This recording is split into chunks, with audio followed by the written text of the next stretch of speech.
Doing a little bit of a different project today. This is an altar book I've started to put my son's photos in. So I've done some decorations on the cover. I've used Mod Podge, this matte Mod Podge, and napkins. So these are the white piece that comes out when you pull the top off the napkin. If it's 2-ply, there'll be 2 pieces of white. If it's 2-ply, there'll be 1 piece of white. If there's 3-ply, you usually get 2 pieces of white napkin. So I've Mod Podged the napkin on. Then I've put on some they're a thick card cutouts that I've purchased. So there's a motorbike and some barbed wire circle, and that says celebrating you. So I've put them on with the Mod Podge and then put the napkin over the top and gone over the top with the Mod Podge, and then used my brush like this to push it into all the gaps. So you've still got the texture, and then I'm going to paint it. Today I just thought I'd show you doing what I do on the cover. I've done 1 layer on the back here. I want to do a 2nd layer. So I've put some baking paper in between here to protect the pages so they don't get damaged. And all I do with my Mod Podge, I have a bit of Glad wrap on top here that helps keep it dry so it doesn't dry out, especially in summer here. Stuff can dry out really quickly. And this is my glue brush. So this brushes that I use for all my glue. Wash it out well when it's finished.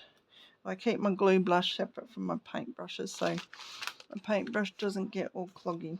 So I'm just going to wet my brush, and that's just going to help me thin out the Mod Podge a little bit without actually mixing it with water. It just helps you spread it nicely, give you a good layer. So I'm just going to go all over the whole thingo cover.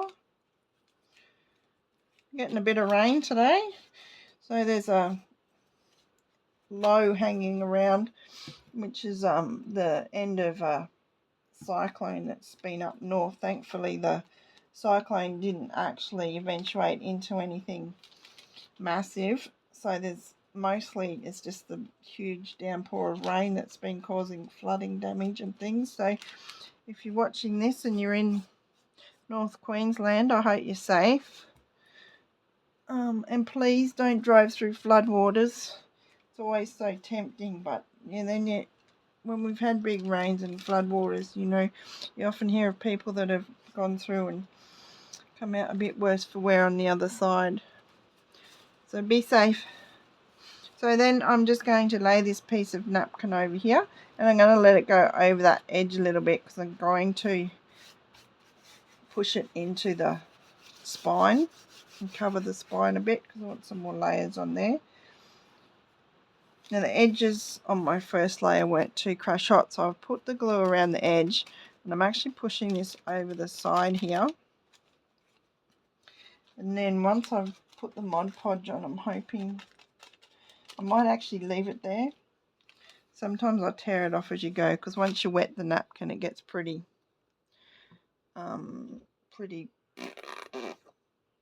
sorry, terrible words. Once you wet the napkin it gets very, I can't think of the word.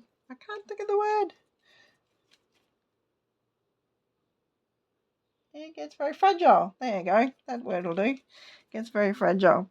So you can, if you want a tear napkin, you just wet it with a bit of water, and then you can just pull it away. See? So we'll just pull that away as I go. That's coming off quite well. And just pat down the edge there so that it's tidy. Mod Podge. So having the brush wet with water first, your Mod Podge is not as gluggy and it will spread over nice and evenly, which when I'm doing this sort of thing, that's all I want it to do. I don't need a big thick layer, just a nice thin layer will do fine. Thinner layers, more of them. There we go. So just running that paintbrush along there, tidy that edge up. That's worked quite well. And Mod Podge bottle's getting quite low. Go along the front here and do similar. Just tear this off very gently because I want to leave some napkin on the edge. Put a little bit of water on that. Just run it along this edge here so that tears off nice and easily, very gently.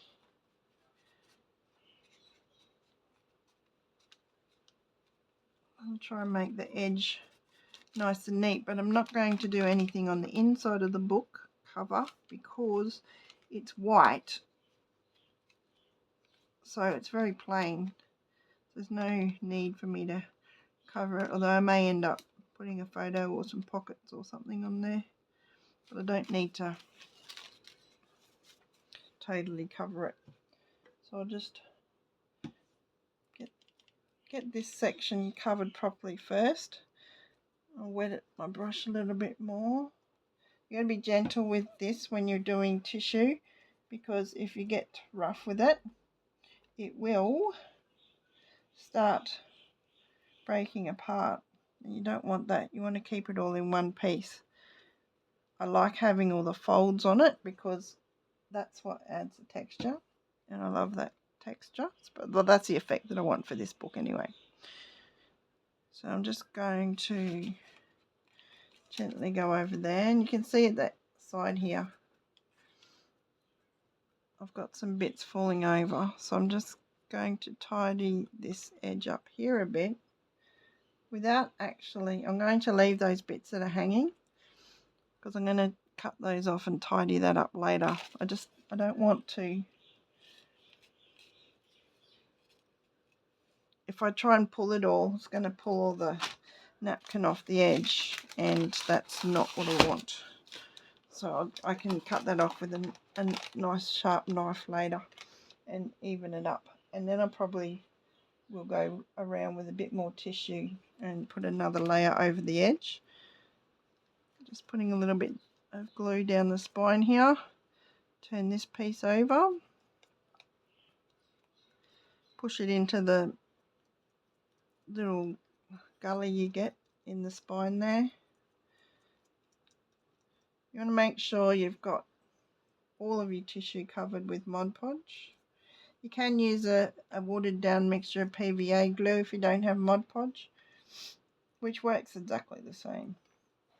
And I'm going to be painting over the top of it, so the actual Mod Podge will be buried under paint eventually, because sometimes Mod Podge leaves you that kind of a sticky feel. If it doesn't feel sticky, it actually is a bit sticky, and it will stick to other bits of paper or other Mod Podged items. So it's a good idea to cover your Mod Podge so it doesn't ever stick to anything. I do find that even though it sticks to stuff, it's not actually permanently stuck. You can quite easily pull them apart, but you don't really want to be doing that. So I'm starting to use a spray varnish to spray over anything that has a final layer of Mod Podge, but this is going to be painted, so it'll be fine. So there you go. That's exactly what I've done on the front cover, and then where I've got those little bits of cutouts, I've just literally laid them top of the Mod Podge, laid the napkin over the top, and then just pushed the brush in around it. So there we go. That's that one. Thanks for coming along, and I'll catch you on the next video. Bye.